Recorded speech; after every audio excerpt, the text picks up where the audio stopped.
Kia ora koutou whānau, ko Nathan Wallis taku ingoa. So, welcome to Aka Matua.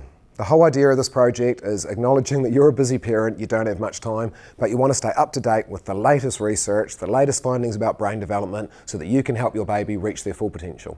So, that's why I'm here. The reason I'm talking to you is because basically it's been my job for the last 20 years to stay up to date with this information. Someone's paid me to do it. I've been a lecturer at a university in human development, so that looks at all the different aspects of what makes children develop. But I specialised in brain development. So I ended up being the lead trainer for an organisation where basically my job was to go around the country and teach all different health professionals, all different types of professionals really, about brain development and how it works, how it operates, how to reach people's full potential.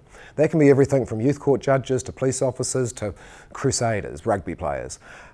So what we're going to do now is take all that information, put it into nice easy sound bites because you're a busy parent, and make that nice and easy for you to digest. So you'll see along the side all of the different options that you've got.